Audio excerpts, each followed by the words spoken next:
If you visit the small museum in Thirsk, you will see the rather strange sight of an oak chair hung from the ceiling in one of the display areas. The chair was suspended at the request of its owner to prevent anyone from ever sitting on it, including maintenance and cleaners. The museum has never broken its promise in over 30 years, despite numerous requests and even the threat of legal action. Here's the chair's backstory. Thomas Busby was a man who enjoyed his drink. It was normal for him to be seen in his favourite pub sitting in his favourite chair. Busby was not a man to be messed with. A petty thief, he was well known to have a temper, and was not afraid to enter into a confrontation with someone. It was this behaviour that would cost him dearly in the summer of 1702. Busby's father-in-law was a man named Daniel Orty. Orty bought a local farm which was renamed after himself. Dancy Hall was in a rural spot close to the village of Kirby Wisk. According to local legend, Orty rolled Busby by using his chair without permission or acknowledgement. When Busby found Orty sitting where he wasn't supposed to, a blazing row between the men broke out. Orty threatened to return to Dancy Hall, taking Mrs. Busby with him.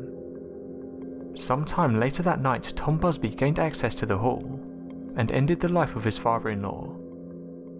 It didn't take the local police long to link Thomas Busby to the crime. A quick trial found Tom Busby guilty as charged and the sentence was death by hanging. As a show of leniency, he was granted a final request. Busby chose to have a final drink. Naturally enough, Thomas Busby selected his chair to have that final drink. At some stage during that evening, Busby insisted that death shall come swiftly to anyone that dares to sit in my chair. This was minutes before he was led off to his execution. The chair remained in the pub for centuries, and patrons would often dare one another to sit in the cursed seat. During World War II, airmen from a nearby base frequented the pub, and locals noticed that the soldiers who sat in the chair would never return from war. In 1967, 2 Royal Air Force pilots sat in the chair, only to crash their truck into a tree just after they left. In 1970, a mason tested his fate in the hot seat, only to die that same afternoon by falling into a hole at his job site. A year after that, a roofer who sat in the chair died after the roof he was working on collapsed. When the pub's cleaning lady tripped and fell onto the chair, she died shortly afterwards from a brain tumour. This list goes on, and finally the pub owner moved the chair into the basement. Unfortunately, even in storage, the chair claimed another victim. After a delivery man took a quick rest while unloading packages in the storeroom, he was killed in a car accident that same day. The landlord got in touch with the Thirsk Museum and asked if they would take the chair off his hands. The museum staff agreed and careful arrangements were made to transport the chair under tight security. The chair is still on public display in the museum, and is now hanging 6 feet off the floor and is virtually impossible for anyone to sit in it. Museum staff are forbidden from touching it. When you think of Barbados, most will picture a tropical island paradise. However, it's also home to a mystery that has people scratching their heads. In the year 1807, the Chase family vault in the Christchurch Parish Cemetery of Barbados quickly gained attention. This was due to the supernatural activity that surrounded it. As of today, it's become one of the most intriguing mysteries on the island. The first to be placed in the vault was James Elliott's wife Elizabeth. Fast forward a few years and the vault was purchased by the Warren family, and was reopened to receive the body of Mrs. Goodard in 1807. To their surprise, upon moving the marble slab from the front door, Mrs. Elliott and her coffin wasn't there. The reason for the disappearance is unknown. In 1808, the tomb was then purchased by the wealthy Chase family. This was to be used as their personal family tomb, and allowed the body of Goodard to remain within the vault. In 1808, a young infant was born in the Chase family. However, the poor child passed away and was placed to rest in the tomb. A few years later, under unknown circumstances, the infant's own sister died in 1812 and was buried within the vault. Thomas Chase passed away as well, and he would join them in the vault. Paranormal activity began happening in the vault following his death. Every time the vault was opened, coffins had changed positions. It is said that Thomas Chase was an evil man, causing harm physically to his own family. Some have said this could be the cause of the supernatural activity. According to folklore, it was during the burial of Thomas Chase that the paranormal began to manifest. Upon shifting the huge marble slab to bring in Chase's casket, it was discovered that at some point the coffin of Dorcas Chase had mysteriously been moved. It was standing upright and upside down against one of the walls. The baby's coffin had also been moved against the wall. It was not immediately apparent as to how such heavy metal caskets had been thrown around, especially as no one else was known to have entered the vault since Dorcas' death, and the marble slab had remained exactly as how it was left. In addition, the coffins and the bodies had not been disturbed and nothing had been stolen.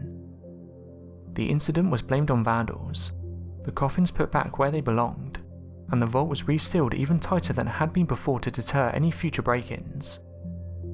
However, many years later, after unsealing the tomb, all the coffins looked as though they'd been thrown around. No evidence of tampering on the door was found.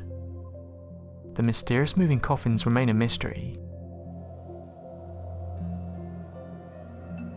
The Devil's Pool is a natural pool at the confluence of 3 streams among a group of boulders near Babinda, Queensland, Australia. Since 1959, 17 people have lost their lives in the waters of Devil's Pool. Of these 17 deaths, all but one have been young men. While reckless behaviour and treacherous currents may account for a number of drownings in the one location, the high number of deaths of young males in one swimming hole seems rather extraordinary, especially when you consider not all the victims were actually swimming in the water at the time of their deaths. In one instance, a young couple stood together on the rock platform admiring the view, when according to one witness, without warning the waters suddenly rose, sweeping both into the water. While the girl was lucky to survive, unfortunately her male companion did not. Reports of deaths at Devil's Pool go back long before 1959. According to local Aborigines, if you disrespect the sacred site, the site will disrespect you. This appears to be illustrated by the story of one such young man. The man was seen by others showing his disrespect by kicking the plaque that honours those who lost their lives at the pool. As he kicked the plaque, he slipped, fell into the pool and drowned. In an attempt to end the seemingly high incidence of drowning deaths occurring at the waterhole, the regional council introduced a no-go zone and erected a number of warning signs to discourage daredevil swimmers. Mayor Val Shear said the following: "There have been 17 deaths recorded at Devil's Pool, with close encounters still happening to this day. The aim of this no-go zone is to prevent further incidents. Perhaps a less sensible suggestion to end the deaths, and one which obviously would have failed to respect the sacred site, was considered by some locals a few years back. Their plan was to blast the Devil's Pool with dynamite and turn the whole area into rubble. Luckily, that was never attempted." The last recorded death at the Devil's Pool was that of Tasmanian naval seaman James Bennett in 2009. Other recent victims include an Adelaide tourist and a businessman from Sydney in 2006. It appears that visitors rather than locals fall victim to the seemingly cursed pool. So do you think this place is cursed or just a dangerous stretch of water? Some believe there's a spirit that watches over the water. Can a place really have negative or evil energy that's capable of killing? Or are the high number of deaths not really that unusual for a dangerous waterhole? Let me know your thoughts in the comments. The Yeti is a giant ape-like creature believed to be found in the Himalayas. Yetis, according to 21st century sightings, are said to stand from 8 to 10 feet tall, have a furry coat of brown reddish or black hair, and said to resemble a huge upright walking ape. Contrary to popular misconception, the Yeti is not white. There have been no reports of white Yetis in reality. Several expeditions have taken place to find the Yetis. Footprints, bones and hair samples have been discovered. The debate has gone on for decades about the existence of the mountain dweller, the Yeti. Over the years, many people have claimed to have witnessed these creatures. One local in Tibet said the following about their encounter: "We know these lands better than anyone. We know the paths to take and what lies in the mountains. I know every creature here, big and small, and this encounter was unlike the rest. There has always been talks of great men who live in the mountains, and one day I decided to take a walk. My friends have said to me they do not harm humans, but they are also not fond of us. After trekking for hours, I reached a slope, and that's when I saw this creature. It stood around 9 feet tall and was very hairy. It looked like a man-ape. I wasn't scared, I just watched it for several minutes.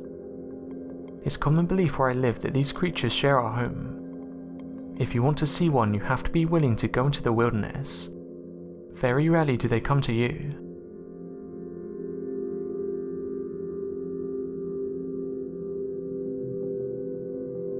Thanks for watching, and don't forget to subscribe for more videos.